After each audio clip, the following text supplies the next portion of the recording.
Ladies and gentlemen, welcome to another live chat with James here at the studios in the ProPics Studios in Vancouver, British Columbia.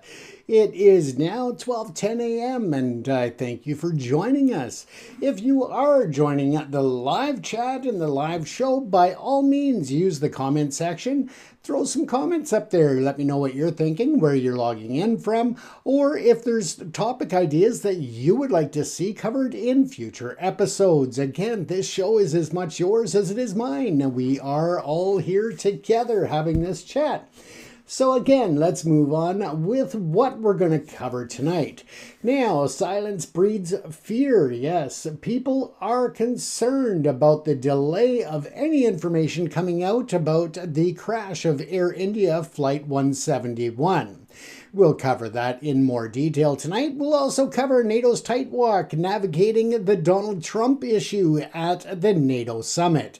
Of course, it has been abbreviated to a one-day summit where technically or typically it would be a two-day summit, but they wanted to try to keep Donald Trump on track and try not to let him derail the NATO summit. So again, treating him like a two-year-old, making adjustments to try and keep him in line and keep him behaving. So we'll cover that as well.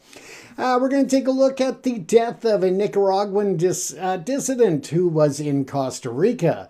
He was shot down and murdered there. We will cover what's going on and why this is of significant importance, not only to Nicaraguans, Costa Ricans, but for the world as a whole as we continue to look at the transnational repression that's being played out by governments around the world. We'll also take a look at the UN Human Rights Council as they sound the alarm on a major increase in war zones of gender-related crimes, violence against women, and other types of assaults and other issues. We will take a deep dive into that issue as well. Don't forget that, again, leave your comments in the comment section, or at least let me know where you're logging in from. It's always pretty fun to know where it is people are tuning in from around the world and to get different perspectives from you as the audience. You are, again, a part of the show. So let's carry on. Let's take a look first at the silence breeds fear. Families demanding answers as the Air India crash probe just continues to drag along. Now, at this time, it's been nearly 2 weeks after the horrific crash of Air India Flight I-171, and a palpable sense of frustration and growing fear grips the nation. While Air India CEO Campbell Wilson urged calm and faith in the investigative process last Friday, the Aircraft Accident Investigation Bureau has maintained an unsettling silence, failing to release even preliminary findings or interim reports. This lack of official communication, compounded by disturbing reports of mishandling wreckage, is fueling speculation and raising serious concerns about the integrity and professionalism of the ongoing probe. Now, the devastating crash of the London-bound Boeing 787 Dreamliner on June the 12th, which tragically claimed the 260 lives on board and on the ground, demanded immediate, transparent action. This comes almost to the day of the 40th anniversary of the Air India tragedy of Flight 182 in June of 1985. Now, people are demanding the transparent action, and according to the aviation experts, fundamental investigative protocols such as securing the site, recovering flight recorders, and initiating preliminary analysis should have been well underway by now. Yet the AAIB has offered no formal updates on these crucial formalities. Now, instead, unsettling visual evidence has emerged showing the plane's wreckage becoming entangled in a tree during its transport in Ahmedabad. Such incidents, seemingly minor, are anything but. They underscore the shock and the lack of care in handling critical evidence, a misstep that could irrevocably compromise the entire investigation. Hopefully that is not the case, but again, it is a major concern. Now, we can take lessons from history and why every fragment matters in a situation such as this.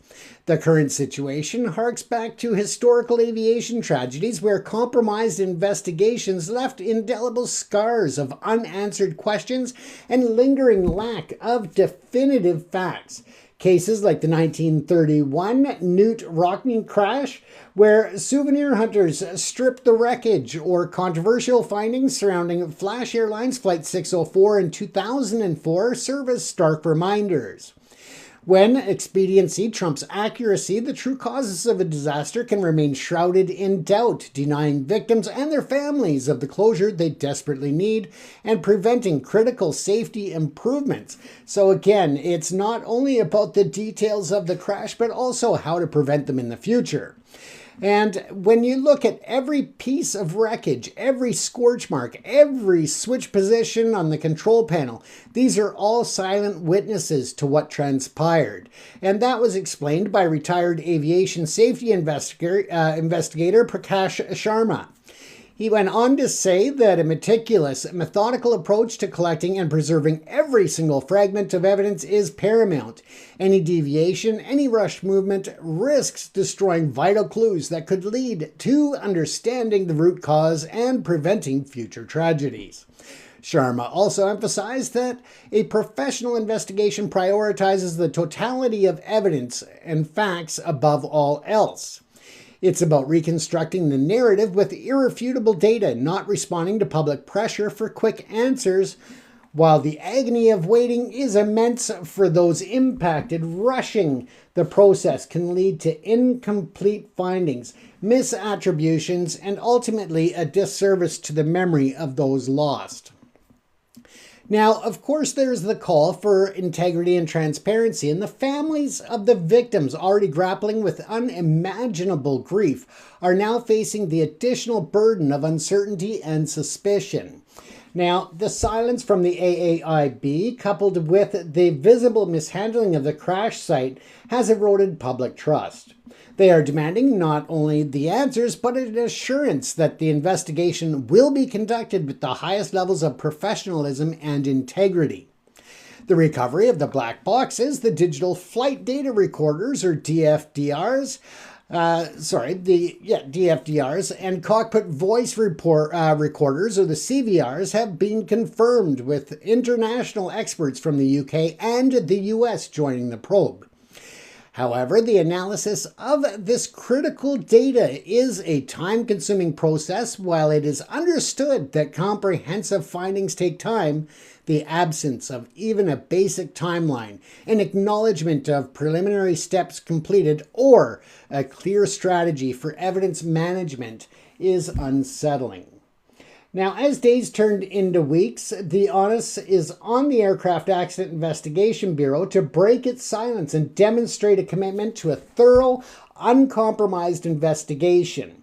For the sake of the victims, their families, and the future of aviation safety, every effort must be made to ensure that this painful chapter in India's aviation history does not conclude with lingering questions about a lack of totality of evidence-based facts. The pursuit of accuracy, even if it means a slower pace, is the only path to a genuine closure and meaningful preventative measures.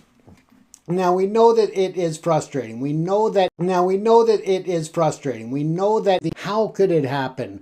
And what went wrong? All of these questions are, as humans, we need to know. We need to have answers. We need to try to make sense of why someone that we love and we care about is gone way too soon. Although I've never experienced losing someone in an air crash, I have lost family to crime, and the same process that you go through, waiting for answers, and sometimes waiting months or even years for it to come out, that where the prosecutors or the investigators can release certain information. And it is very painful, that waiting. It's frustrating. It's nerve-wracking. It makes you lose sleep. It prevents the complete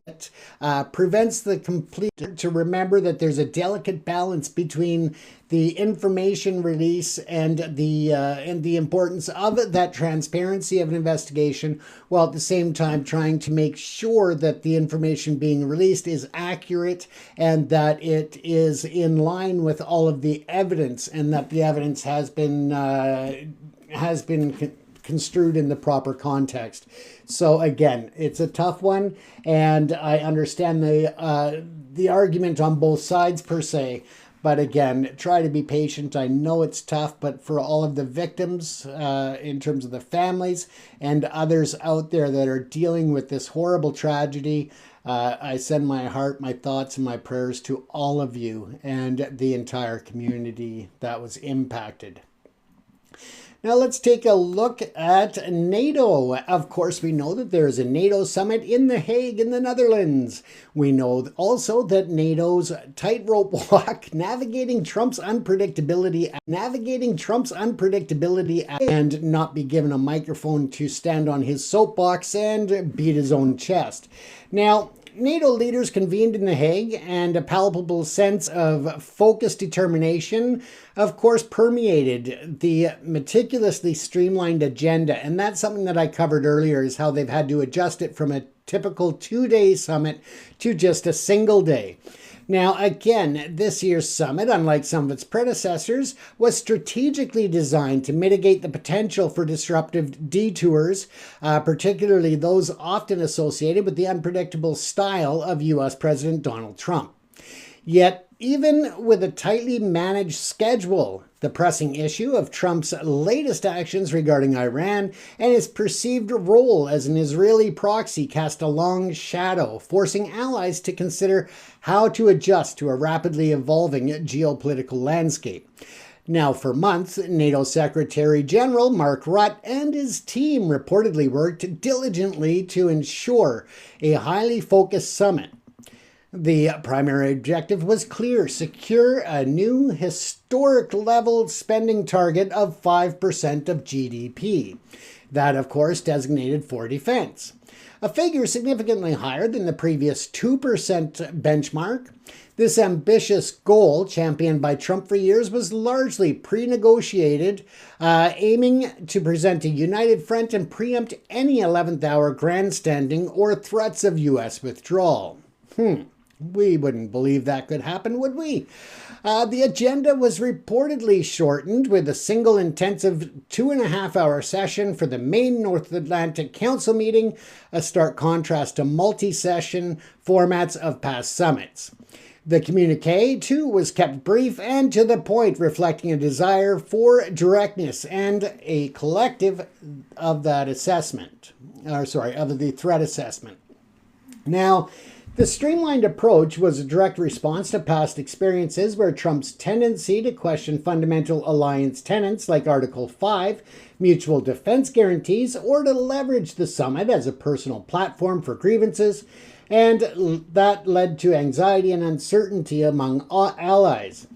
By front-loading the defense spending agreement and simplifying the formal proceedings, leaders hope to control the narrative and underscore the alliance's unity commitment to collective defense in a more dangerous world. Indeed, even before this summit officially began, NATO Security General Rutte had already publicly praised Trump for his decisive action in Iran and his push for increased defense spending, a message Trump promptly shared on his social media. This preemptive flattery was a clear tactic to manage expectations and temper potential outbursts, again highlighting a pragmatic adaptation by European leaders to Trump's transactional approach to international relations.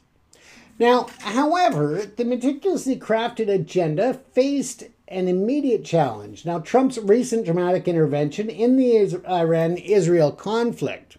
Just hours before arriving at the summit, Trump announced a complete and total ceasefire between those two nations following a U.S. strike on Iranian nuclear facilities.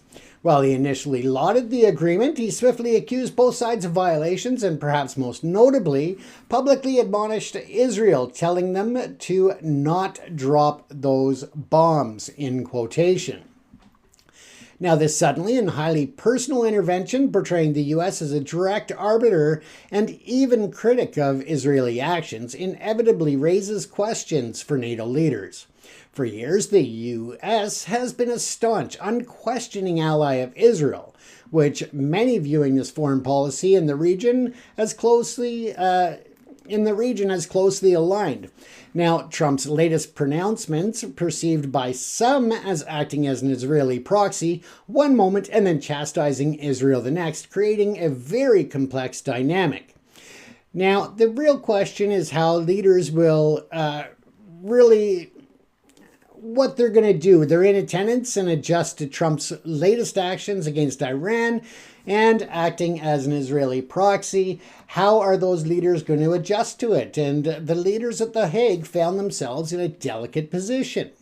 While the official NATO agenda was designed to focus on core defense issues and avoid broader geopolitical entanglements, the Middle East crisis, particularly involving a nuclear-armed Iran and U.S. seemingly capable of dramatic policy shifts, could not be ignored. Let's also not forget that as Donald Trump was boarding the plane to head to the NATO summit, he was on the White House lawn where reporters caught up with him and asked him about the situation with Israel and Iran, and he basically and figuratively swore. He cussed when it came to those two leaders of the world and said that they haven't got a fucking clue as to what they're doing. And those were what his words were. And it is just not something you would expect, A, from a presidential leader, and B, someone who is supposed to be bringing calmer head and an outside vision or a third-party look at the situation to try and bring peace. It just didn't seem to be fitting that narrative with me, as frustrated as he is, obviously.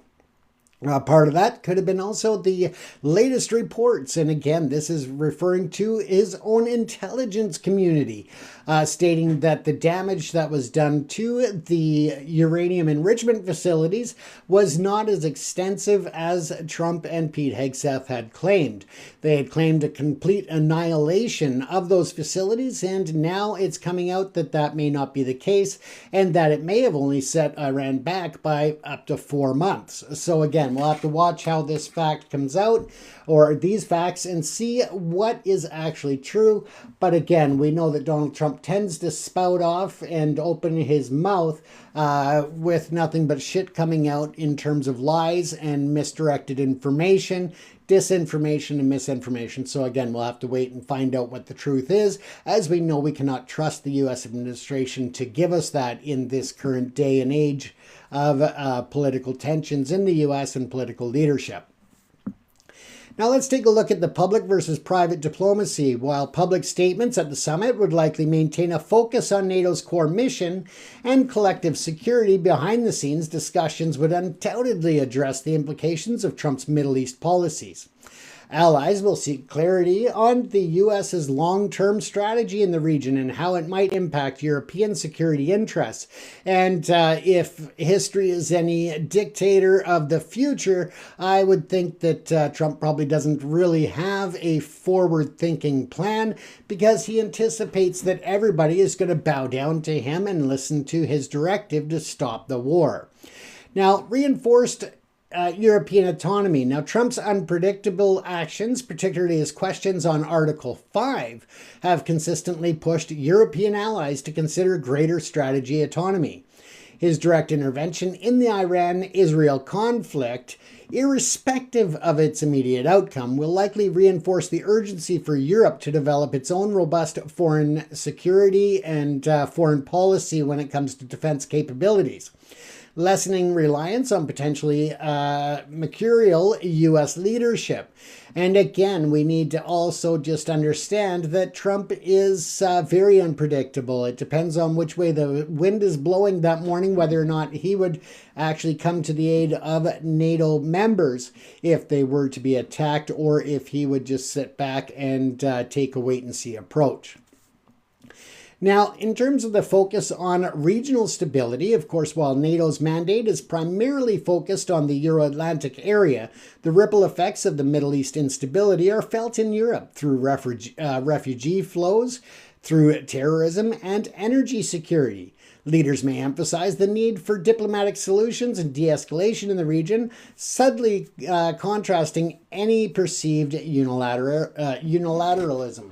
And keep in mind that just because Iran does not directly strike back at the U.S. after those weak rocket attacks on the base in Iraq, of course, we need to also be aware that there are independent groups, there are different forces that could take up exception with the U.S. bombing Iran. And of course, that means that you could have insular cells, you could have independent or freelance individuals, or other militant groups that could strike back at the U.S. While not going through the official Iranian government channels. So again, it is a risk on foreign soil as well as U.S. soil. So again, people are being warned to just stay vigilant and be careful out there. When it comes to the mandate, of course, and the damage control and reassurance, that is a very big issue, of course. Now, many leaders will be seeking reassurance from Trump regarding the U.S. commitment to NATO and its broader international responsibilities. Can we trust what Trump says, even if he does go into agreements and agree to things? Probably not. We know that he's an unreliable partner at this point for the international community, and he'll turn on his allies as quick as a pit bull on a stake. So we'll have to keep an eye on that as well. But the challenge will be to secure these assurances without appearing to concede to demands that undermine the alliance's foundational principles. Once again, not giving in to Trump's tantrums and his needs and his desires if it is not in the best interest of NATO members. Now, Ukraine's diminished profile, of course, we know the ongoing war in Ukraine, once the dominant topic at NATO summits, has taken a back seat in the immediate spotlight. While support for Ukraine remains on the agenda, the U.S.'s waning appetite for significant new pledges under Trump, coupled with the Middle East crisis, could see Ukraine's role at the summit appear reduced. With that said, of course, Mark Rutte and others did meet with President Zelensky, and they have vowed to continue their unsteadfast support for Ukraine and to definitely look at other possibilities to increase pressure on Russia to come to the table to find some kind of a ceasefire and a peace agreement that does not capitulate everything to Putin. Again, that brings up another Trump challenge in trying to get Putin to agree with anything if Trump is not on board and instead backs his friend Vladimir Putin. So we'll watch and see how that plays out. Now, Trump's self-inflicted trade wound is an unintended consequence of his increased NATO spending. Donald Trump persistently demanded for NATO members to increase their defense spending to 5% of GDP. Now, this has often been framed as a way to ensure equitable burden sharing within the alliance. With that said, however, a significant and perhaps unintended consequence of his broader trade policies and now the resulting erosion of trust in the United States as a reliable economic partner is now disrupting what was likely a silent, self-serving motivation for this push. A major windfall for American military contractors and suppliers. Prior to Trump's America First trade wars and his reputation for unilateral actions and disregard for international agreements, the majority of combined NATO members' spending on defense equipment and services flowed directly into the United States economy.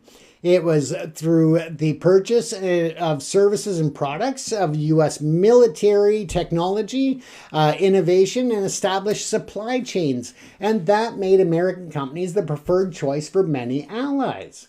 Unfortunately, the expectation was that by pushing member nations to spend 5% of the GDP, Trump would orchestrate a massive economic boom for the United States, creating jobs, bolstering the American defense industry, and all of the spin-off revenue that came with that. Unfortunately, though, due to what critics describe as his ignorance of global economic independencies and diplomatic incompetence, The anticipated windfall is rapidly diminishing. Trump's aggressive use of tariffs against allies, his frequent questioning of long-standing trade agreements, and his general disruption of the international trading system have severely damaged the perception, of the United States as a fair and trusted ally. NATO members, once reliant on American military hardware, are now actively reassessing their procurement strategies. This means a lot more built in Europe, built in Canada, built in, the UK. A lot more materials that'll be sourced from anywhere but the US. Now, the fear of unpredictable tariffs, sudden policy shifts, and the potential for a kill switch on US-made equipment in the event of political disagreement has led many European nations to diversify their military chains. That also should be stated that Canada is in the same thought. Now, they are increasingly looking to strengthen their own domestic defense industries or forge partnerships with other reliable global suppliers in Asia, such as South Korea. And South Korea has been very happy to take on that role. They also are looking within Europe itself, including France and Germany. Again, they are very welcoming to this concept. This shift is not merely theoretical, it is translating into the cancellation or reassessment of previous spending plans on US-made military equipment and services. In the tens, if not hundreds of billions of dollars are being reassessed or canceled. Hundreds of billions of dollars that would have otherwise been invested in the American defense sector are now being redirected. This represents a significant economic blunder costing the United States of America not only potential revenue, but also eroding its long-term influence as the primary provider of advanced military capabilities to its closest allies. It's yet another example of how a leader prioritizing short-term gains and nationalistic rhetoric can inadvertently undermine the economic and strategic foundational advantages, leaving a trail of lost opportunity and, of course, damaged trust. That is, a very telling indicator as to what's going to happen at future summits and future trade agreements. It is time to really reassess it here in Canada and, of course, Europe, the UK, and elsewhere. And unfortunately, it's Americans, the everyday workers who are looking to the military industry, whether it's manufacturing or services and so forth, that really pay the price at the end of the day, because now the U.S. has lost, as I said, upwards of hundreds of billions of dollars in procurement of the materials from these other nations, especially at a time when all of the nations in the NATO alliance are increasing spending by astronomical levels at some point. So again, it is another way in which Trump has just screwed his own people. Screwed the people that voted for him and screwed the people that didn't. But again, he's not going to take responsibility because he's like a petulant child that way. Now, moving on, folks, we are going to take a look at a murder in Costa Rica that sends a very alarming message, and it signals an alarming trend. And that is the warning of a security expert in relation to the Nicaraguan dissident's murder. Now, let's take a look at what's going on in this regard, because we know we follow a lot of transnational repression, but typically we are talking about China, we're talking about Russia, we're talking about Iran, we're talking about India when it comes to the transnational repression and, cross-border activities of violence or of murders. Now, in San Jose, Costa Rica, the brutal assassination of a Nicaraguan exile, Roberto Samcam, in Costa Rica on June the 19th has sent shockwaves through the region, with human rights experts now cautioning that the killing may be part of a disturbing pattern to silence dissidents beyond Nicaragua's borders. Now, Mr. Samcam, for those who don't know, was a retired Army major who became a vocal critic of the Nicaraguan government led by President Daniel Ortega and his wife Rosario Murillo. Now, they were being questioned, and he was a vocal critic, and that started around 2018. And he was reportedly shot 5 times by an individual posing as a delivery man before the assailant fled the scene. The group of human rights experts on Nicaragua, an independent body appointed by the United Nations Human Rights Council, swiftly condemned the murder. And they were quoted as saying, "We condemn the murder of Roberto Samcam in the strongest terms and welcome the swift action of Costa Rica, which we trust will expose the motivations behind this terrible act and bring justice to his family." And again, that was Jan Michael Simon, chair of the group. Now, this is a growing pattern of silencing critics abroad. Since 2018, when Nicaraguan security forces violently suppressed anti-government protests, independent experts have meticulously documented a litany of alleged human rights violations and abuses within the country. However, the scope of these repressive actions now appears to have expanded.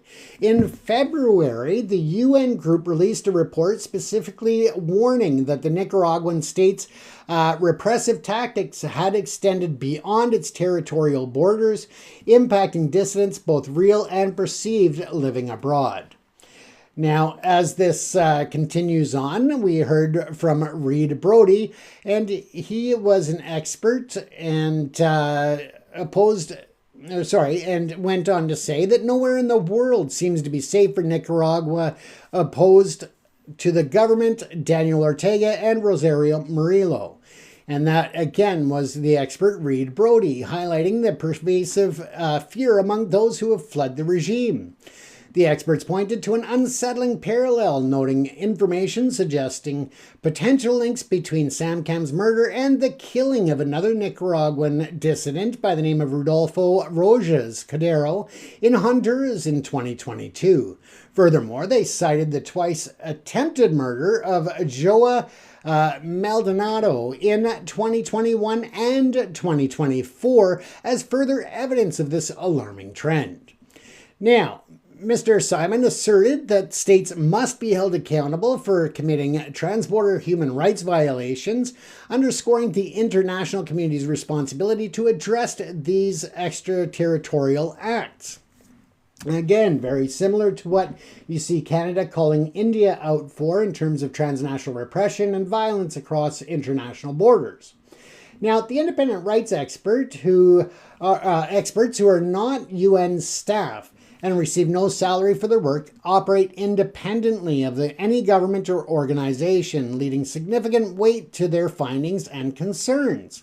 The international community now watches closely as Costa Rican authorities investigate Samcam's death, with the hope that their efforts will not only bring justice to his family, but also shed light on the deeper motivations behind what experts fear is a coordinated effort to silence Nicaraguan voices critical of the current government, no matter where they seek refuge.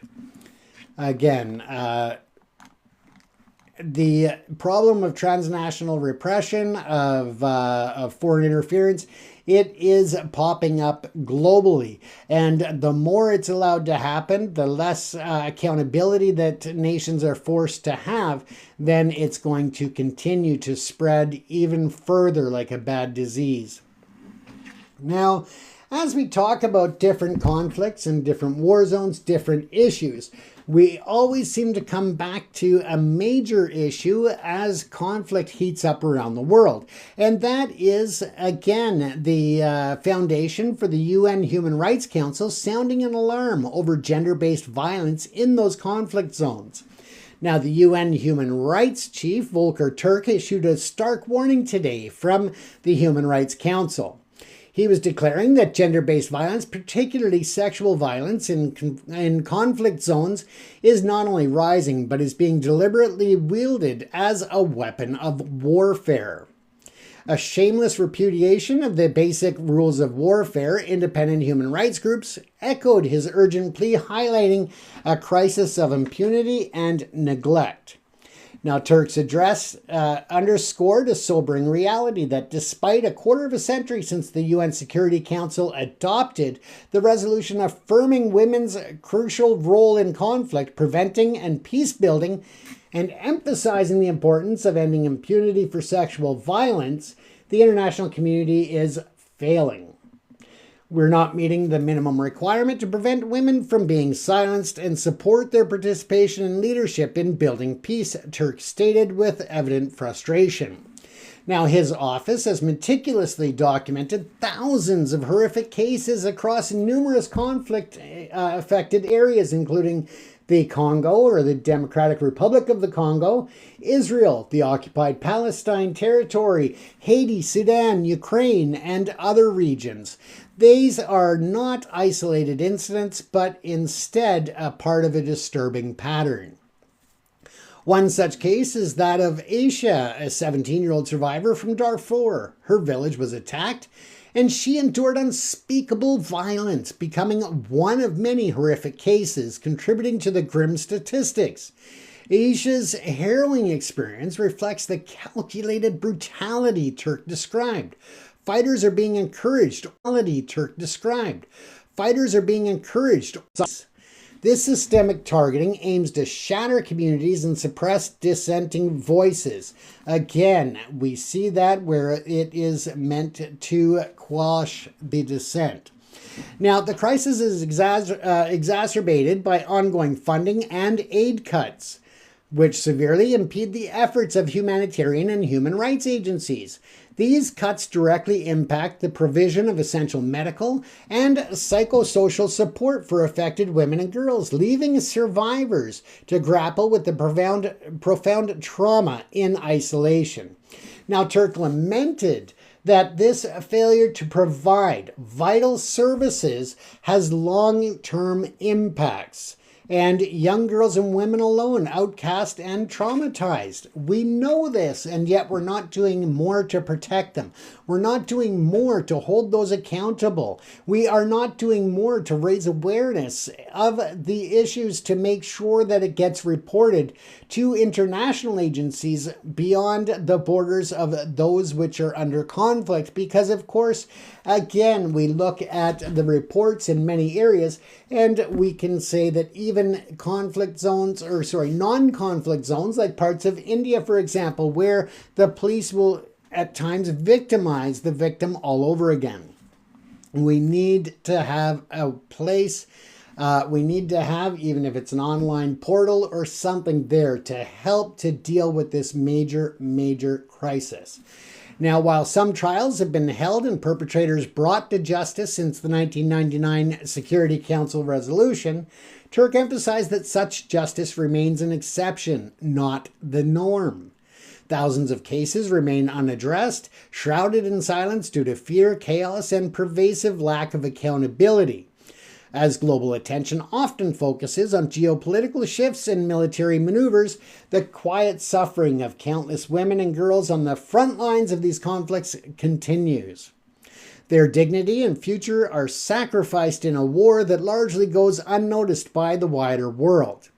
The UN call, amplified by the human rights advocates, serves as an urgent reminder of those of the imperative to listen, to act, and to uphold the fundamental principles of human decency in times of conflict.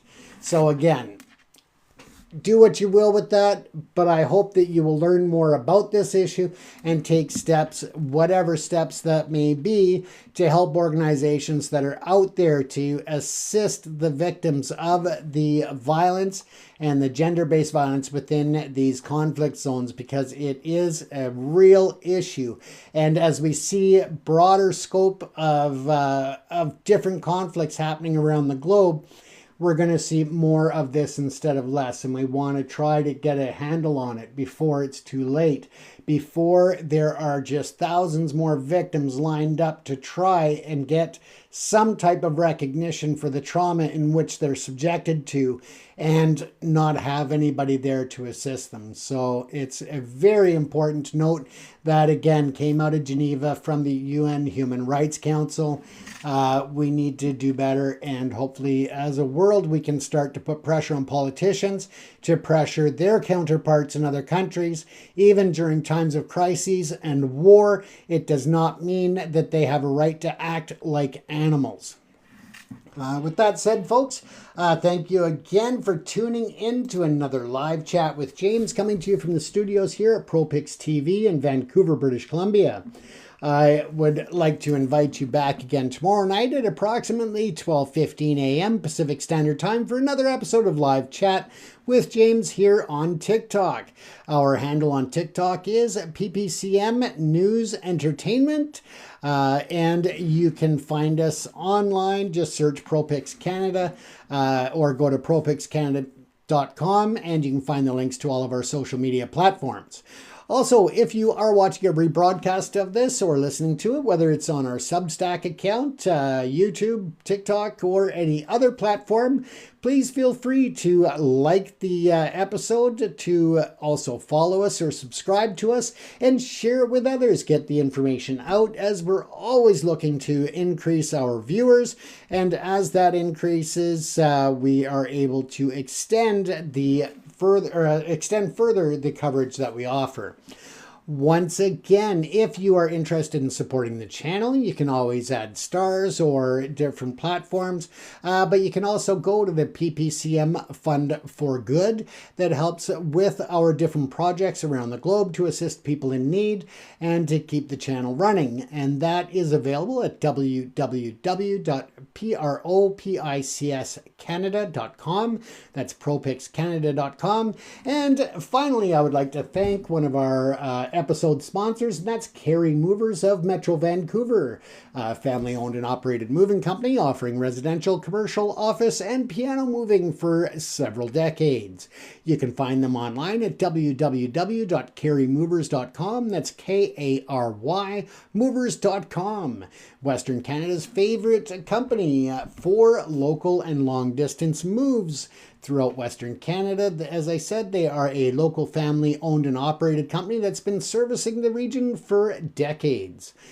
Give them a call at 604-687-1746. And thanks again to Carey Movers for helping to bring these programs or these episodes to you on this channel. Don't forget to like, follow, and subscribe, ladies and gentlemen. Also, don't forget to leave your comments. Even if it's just letting me know where you're logging in or where you're watching the episode from anywhere in the world, it's always cool to know where the viewers are located. So take care, everyone. Stay safe. This is James Kuzno coming to you from the ProPics Studios in Vancouver, British Columbia, Canada. Take care.